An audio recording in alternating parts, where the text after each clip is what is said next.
Thank you very much for that lovely introduction, Troy.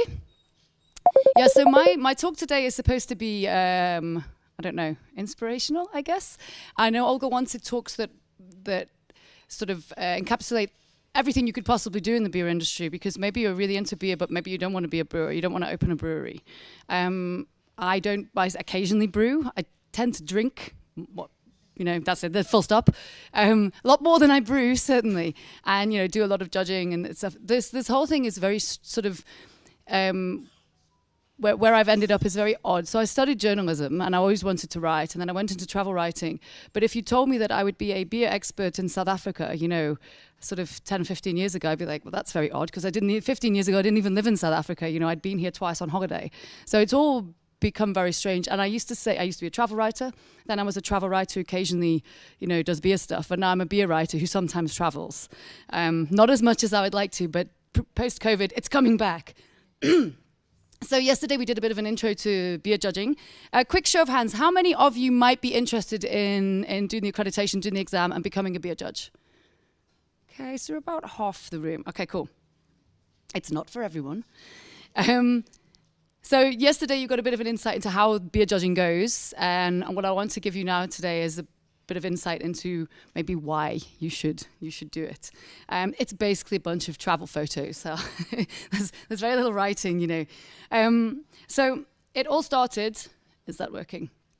In South Korea in 2010. I was there. I don't know if any of you did this, or maybe you still will do this, where you go and pay off some of your debts by teaching English in South Korea. It's a lot of fun, and it's where I got my beer awakening. So we joined the homebrew club. There's a lot of American expats in Seoul because of the army base, the whole North Korea, South Korea thing. So it was the first time I'd tasted an American IPA, and I was like, whoa, why have I been drinking anything else up to this point? All that other beer and other drinks was like a waste of my time, and it was completely like mind-blowing. And then, so we joined the homebrew club, and one day we decided, let's do a competition.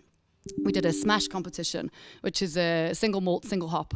And we decided this was like an old school BJCP judging thing with a lot of check boxes. None of us had seen it before, and there were words on there. We were like, what's diacetyl? We didn't know what this, and even I remember looking at the thing and it was like stone fruit. What's a stone fruit? Well, it's a fruit with a stone in it, right? It's not actually that, it's like apricots and peaches. But I remember we were looking at it and we were like, I don't know what this means. We had no idea nobody had any idea what they were doing. I dread to think what our comments and like judging was like. But it was a lot of fun. We did it in a local bar. It's very fancy. They even got a banner printed. This was the guy who inspired my entire beer journey. Basically, he ran the homebrewing club. He's a Canadian guy. It was super random. We looked into the homebrewing club. Seoul has, 20 million people. This guy lived in our building. So it was just like meant to be. And he's actually just moved back to Canada, and he's still in the beer industry. I have no idea who this guy is. It's just like, you meet people along the way who are very important to you at the time, and now literally no clue. It took me a while to find these photos, I must say. Sorry, what was your name? And this is what generally happens at the end of a beer judging session. People get a little drunk, but have a lot of fun. So that was kind of where it started. But at this point, I have no idea that like beer judging is going to be a thing for me. It was just like something fun to do. I moved to South Africa that year. It was actually 12 years ago last week that I moved here. I came here for a year, and here I am. Because it's wonderful, and it's my favorite country, and I'm never leaving unless they throw me out.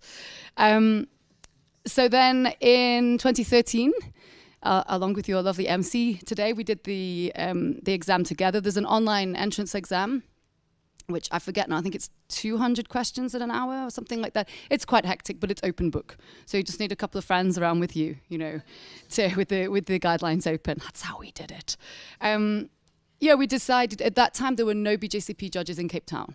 So there were quite a few in Joburg, but there was nobody in Cape Town. So we had to get a BJCP judge from the States. So the BJCP flew him down. He was a Grandmaster, 7 or something, because you go through these like honorary ranks. It's life goals. And we did the entrance exam, and then we took the tasting exam. Most of us passed with varying scores. And then it was all about gathering points. Now, if you're interested in judging, you can start gathering points before you've passed the exam, before you've taken the exam. So, if you're in an area where there's a homebrew club that has BJCP competitions, contact them and ask them if you can participate. As long as you register on the BJCP, you'll be like a provisional judge. And so by the time I got my results, because getting your results from the BJCP takes a long time, it is a volunteer-run organization. So it's not like 2 weeks and you get your exam results back. But in the meantime, you gather points. By the time, so if you get above a certain score, you're certified, but you need 5 judging points. And by the time they'd actually marked the exam, I'd already got the 5 judging points. That's how long it takes. So yeah, we started in little competitions. We started running, little competitions in Cape Town. And gradually getting better and better at the whole judging thing, because it is, it takes a bit of practice. And this is, you can't read this, I don't think, but this is my current judging record with the BJCP. So I've got 54 judging points now. Sometimes you get more than 1 point per competition. It depends how many beers and how many days and everything. And then a bunch of organizer points. The points system is, you can move kind of up the ranks of the BJCP, right? Depending on how many points you have. And it's kind of bragging rights thing, really. But you do need certain scores in the tasting exam, which I'm still working on. I took the exam this year for the 4th time. Currently waiting. I took it in June. Still awaiting results. It should be any day. To try and get up to the next rank, because we don't have any national judges in Cape Town, which makes it difficult when we take exams. You're supposed to have a national judge. So this is my current goal, which I just don't seem to be able to get to. So yeah, that's. I think then you get into, you can be a national judge. Then you need an 80 on the tasting. Last time I got 79.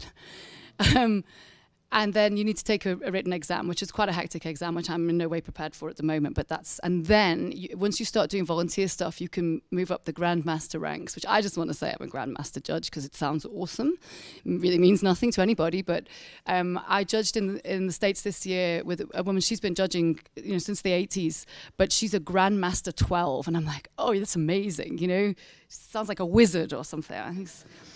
So then, I don't know how many, 5 years in, and my husband, who tends to push me a lot to do the things that, I can't, and I don't want to say can't be bothered to, but just don't get around to doing.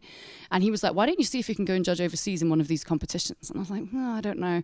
So I used a bit of industry connection sort of thing. You have to get references if you've never judged, and it was a big competition. I applied to judge at the World Beer Cup, which is the 2nd biggest competition after the Great American Beer Festival.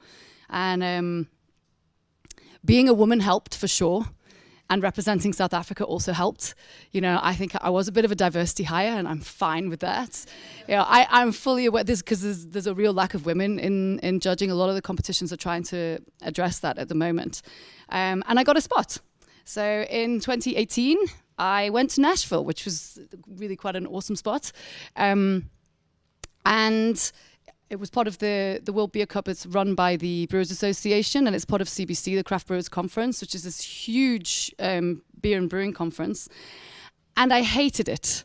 I hated the whole thing, pretty much. I was completely, overwhelmed, out of my comfort zone. Little fish, great big pond, didn't know anybody. This is how I felt. I don't know if you're familiar with Forrest Gump, but it was like, I was like the new kid. And the thing is, the people are nice. It was me, not them. But I was just like, there were 300 judges in this competition, and I felt like everybody knew somebody. And I'd be there at lunch with you, you go to the buffet, get your lunch, and then be like, oh God, I've got nobody to sit by. I don't know where to sit. Where are the other weird exchange students that I can sit with? And I was completely out of sorts. Everyone would make plans in the evening, and they all knew each other. And then I'd sit there and go, shall I just say, can I come with you? No, I'll just go back to my hotel room. So it really sucked. The judging experience was overwhelming. When we judge here, you get 1 beer at a time. You fill in the form, you get the next beer. There you get 12 beers at a time. And you've got these it's a much shorter form, but the pace of judging is insane. So sitting there with your 12 beers, and I look at the guy next to me, and he's on beer number 7. I was like, oh my God, I'm in beer number 1. And just the whole thing, I felt so out of my comfort zone. And when I think I got a bit of imposter syndrome. Like, why am I here? Like, I shouldn't, you know, I don't belong here. Told you I would sing if you give me a microphone. Yeah, it was a weird experience, and I was not me. I was not me at all. And I was like, yeah, I don't think this international judging thing is for me. And then I got invited to go to Brazil, and I was like, ooh, maybe it is for me. So I thought, actually, I'll just give it one more go. Now, the Brazilian competition, still big competition, 100 judges. I think there was like 600 beers entered or something. But it was completely different just because they had more activities in the evening. So at the end of judging, it was like the bus is coming at this time, we're all going to this place. So there was just much more of a community kind of feel about it. I don't know. You didn't have to worry about where to go in the evening because everyone was going to the same place. It helped that I knew a couple of people that I'd met, because I did actually speak to some people when I was in Nashville. You know, I did make a friend. She was actually, we're opposites, because she's South African but lives in the UK and represents the UK in these competitions, and I'm from the UK and represent South Africa. So she came to find me, and she was like, "Oh, tell me what's going on in Cape Town." So yeah, it got better, and it's like so random for me that like there's. Yeah, I'm now representing South Africa, and they put the flag up. The flag's on the table. It was upside down, so we had to just deal with that. But yeah, I'm not actually eating the flag here, although it kind of looks like I am. And you meet loads of awesome people. You make lots of friends, and of course, inevitably, you get quite drunk in the evenings, and most of the evenings end up looking like this in your head, not just on cameras. One way that you can spot a beer judge at a big competition is in the evening they drink cocktails and gin, because when you've tasted some of these competitions, you'll be tasting 70 beers in a day. And in the evening it's like, do you want to go out for a beer? No, I do not, under any circumstances. So yeah, a lot of cocktails. Then and then COVID happened. So this was my version of I was supposed to go to Texas for the World Beer Cup in 2020. I've wanted to go to Texas since I was like 5 years old, and I was so excited. The week that I should have been in Texas, because of course it was cancelled, because everything was cancelled. The week that I should have been in Texas, I took to wearing a cowboy hat and line dancing in my back garden. I will save you the line dancing video though.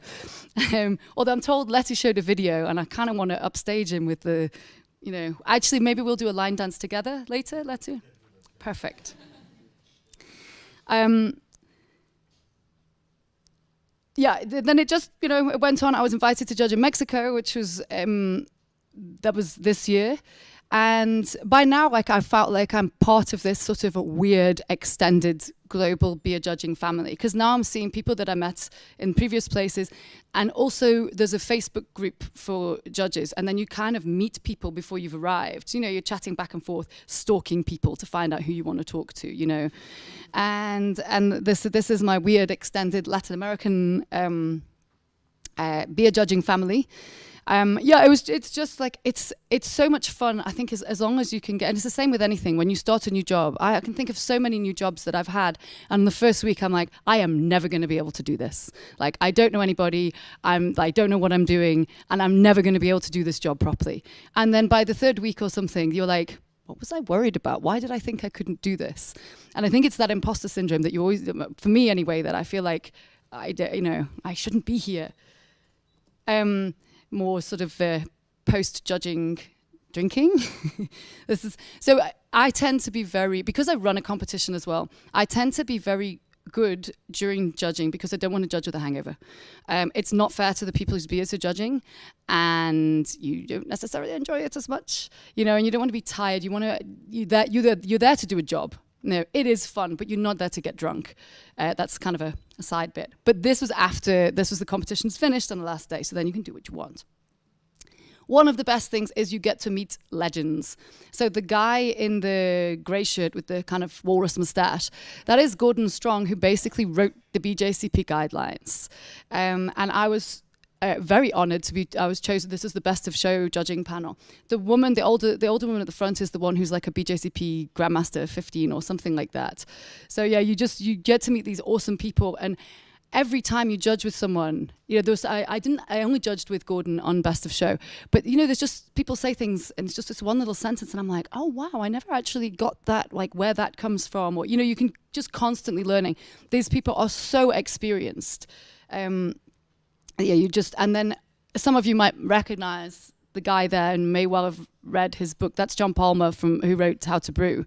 So, you just kind of get to, it's like this nerdy thing where you get so excited and take photos, and nobody outside the beer industry's got any idea who these people are. And you're like, oh my God, I just judged with John Palmer. And people are like, I don't know what that means.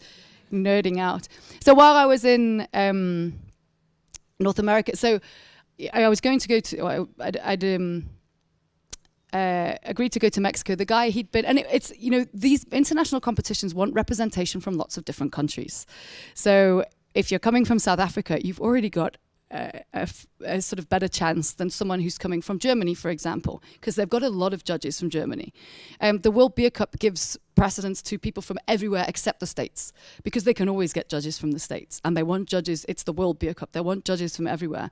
So the guy who runs this competition, he kept saying to me, are you going to come? Are you going to come? And I was like, listen, I'm not. I'd planned so many trips during COVID that got cancelled. I was like, I'm not planning anything ever for the rest of my life, This is like so disappointing.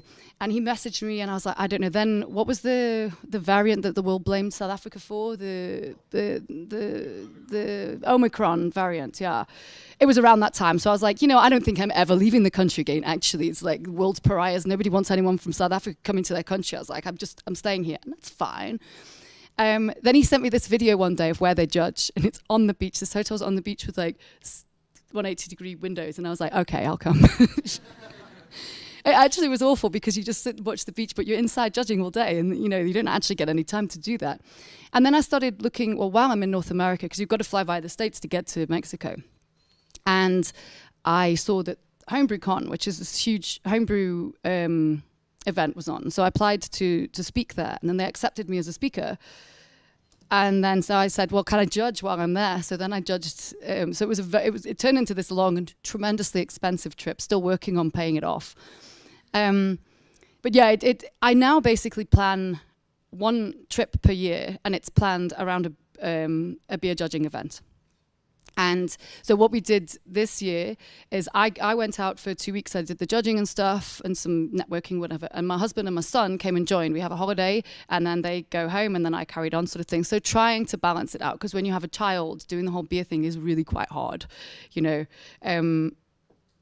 Not hard for me, it's hard for my husband, because he obviously has to look after the child all the time, because I'm busy drinking. No, I'm kidding.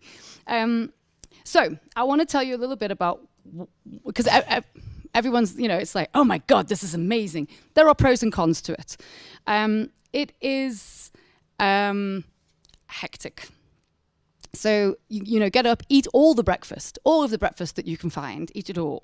And then you get your tasting flight, which can be 12 beers at once, which is quite sort of overwhelming. And you don't know, do I take a little sip and a sniff of each of them, or do I go in order or whatever? At the big American competitions, certainly, you can expect, so it's a maximum of 12 beers per flight, but 3 flights per session. So you've got 3 hours. So you could have had 36 beers, obviously sips of, not 36 pints. But 36 beers, and by the third round, you're like, oh God, and I do it every time. And I'm so excited. I'm actually going to Belgium next week to judge. I'm so excited. And then day one, I'll be like, oh, I'm so tired of judging now. So it's, it's like, I kind of want to do the fun stuff. The judging is fun, but it's intense and it's exhausting. So it is work. I know this kind of sounds like, that's not work. So you do your judging. You take your obligatory table photograph. We thought this table was marvelous because we were all women on the table, which is quite unusual at a beer judging event. And then you go and eat all the lunch in preparation for the afternoon, and then you'll probably get another similar large flight of beers. And then you go out in the evening and have some more. Then you go do the fun stuff when they organize things for you.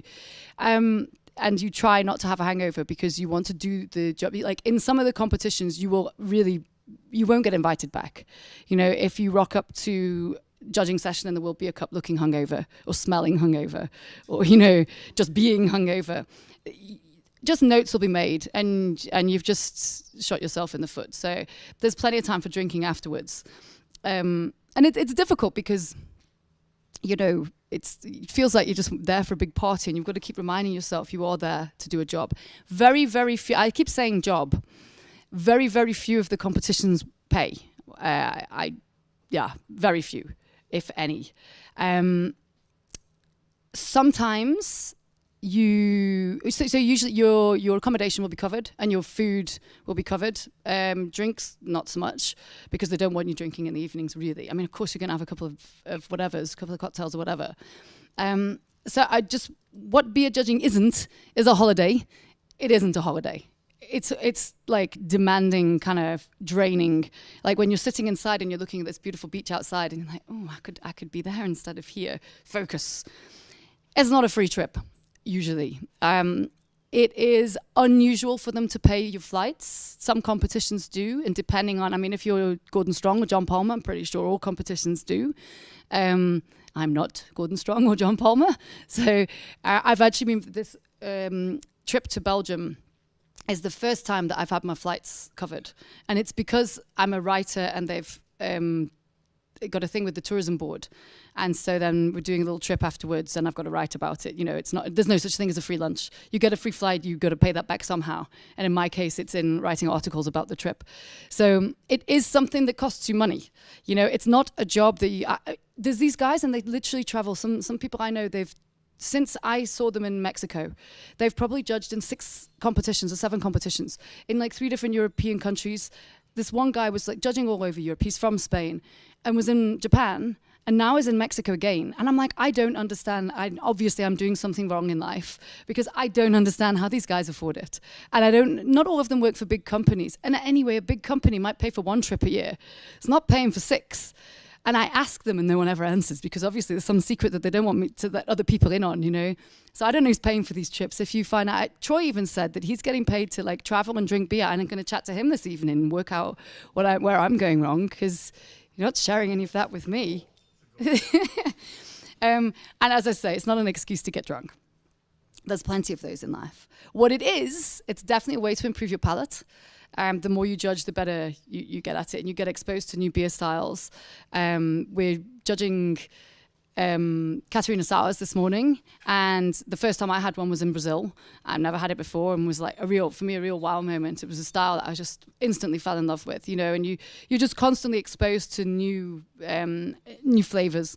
It is a way to ruin your drinking experience because, you know, at the end, I love beer, and at the end of the day, like yesterday. Because we drank so much beer in the day, not that we were judging, but then it's like, okay, I want a cocktail now, which I regretted and wish I'd carried on with beer. But when you're judging all day, and I think it can sometimes, you need to get out of that judging frame of mind when don't, if you're taking the exam, yes, when you're tasting, have the guidelines open.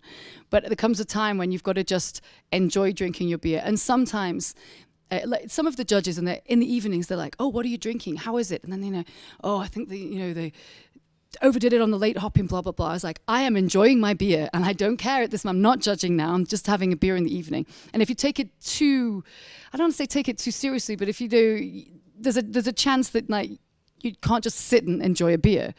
It is an amazing networking tool. So depending on, the thing is the beer judging goes in line with many, many other, or basically all other beer-related professions. So if you go into brewing, and you run your own brewery or you work for one of the larger breweries or whatever, you don't have to have taken the BJCP exam either. There's many avenues in which you can go into judging. And it's like a sideline. It's fun and you get to travel. Hopefully if you working for another company, they might pay for you. Let me know. And it's just great networking. So depending on what you do, like for me, because I run the African Beer Cup, it is amazing for meeting new judges and getting speakers to come down to the conference and this sort of thing. And if you're brewing, let's say you run your own brewery or you're working for a craft brewery and then maybe you meet someone and you go and do a stint in a different country, so it's a great way. And it's not like you have to be BJCP or you have to just judge all the time or whatever you go into in the beer industry, this is like a side fun thing.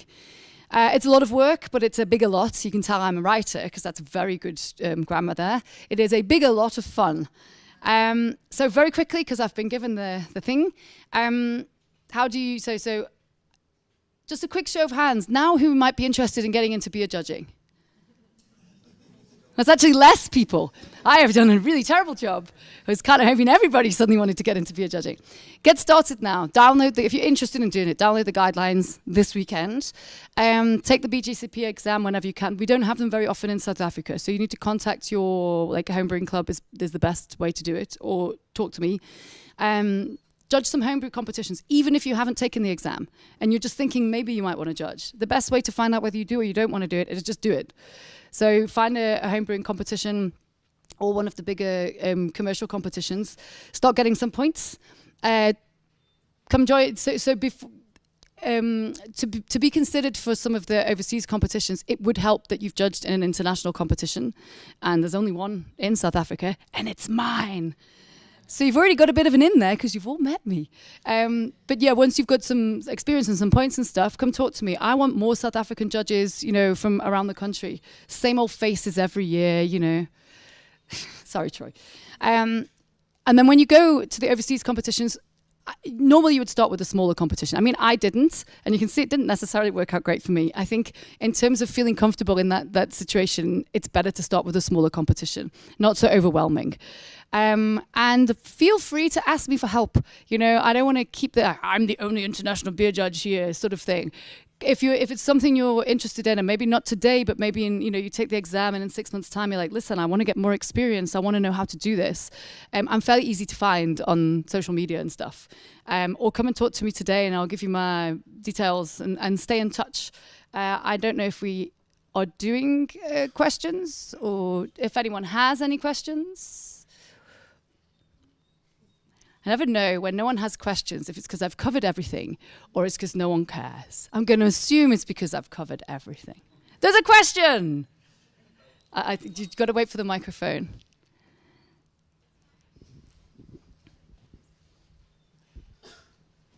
Is there an age limit with regards to judging? An age limit? Yes. Upper age limit or lower age limit? Upper age limit. No. A lot of the international judges are, they've been doing this for quite a while. And I think there's quite a lot of people in their 70s, I would say. I think the only age limit is when, you can't hold a pen anymore to do the right thing. I know some of the older, because a lot of the judging is going digital. So, so there's a bunch of apps and, people do on their tablets or their laptops or whatever. And I know some of the older judges are not big fans of that. When they came to the African Beer Cup, the one guy said to me, are we doing pen and paper or, digital? And I said, for the moment, we're still pen and paper. Oh, thank God, he said. But no, you guys have plenty of time. Any others? Okay.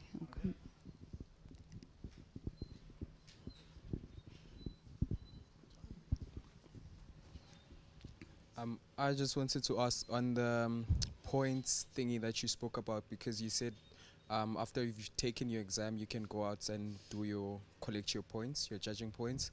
And then you said it's like one per, I don't know if it's per beer or per judging, and for some others it can differ. Can you please explain on how others differ and how the point system works? Okay, yeah, your judging points, you usually get, it depends how many beers there are entered in the competition. To be completely honest with you, I'm not entirely sure how it works. I register my competition and it tells you how many points you're allowed to allot per session. Usually you'd get 1 point per session. So for example, in the African Beer Cup, you might judge morning, afternoon, and maybe a morning. So you could have 4 points, maybe it would be. It's a bit of a complicated thing because it depends how many beers are in the competition. For judging here today, I will get 1 point because it's a morning only session. For judging in the World Beer Cup, I think I got 3 points, and that was an intense 3 days. But it varies a little bit between 1 and 3, I would say, per competition. We did have one more question if we have time. We'll make time. Oh, thanks. I heard you talk about a lot of traveling, a lot of trips and all that, but like saying you want to do beer judging as a career, compensation-wise, like, how is it? No, as a career, it's not a career because it doesn't pay. Okay. So it's basically, it's a a business expense, I guess you would say. You know, so your main income's got to come from somewhere else. And whether that's brewing or writing about beer or podcasting about beer, so you could be the biggest podcaster in Africa, beer podcaster in Africa. Whatever that is, and then that funds your travels. Running a competition about beer, you know, that kind of funds your travels. You try and get as much of it covered, and I mean, ask them if they're covering flights. When I went to Mexico, I discovered I was one of the only people whose flights weren't covered, and I never asked, and I didn't think to ask, so now I will the next time. But I mean, in terms of, you need something to supplement it. You can't make money from it, unfortunately. Or if you could let me know how, that would be amazing. Okay, guys, thank you so much. Come chat to me later. Enjoy the rest of your sessions.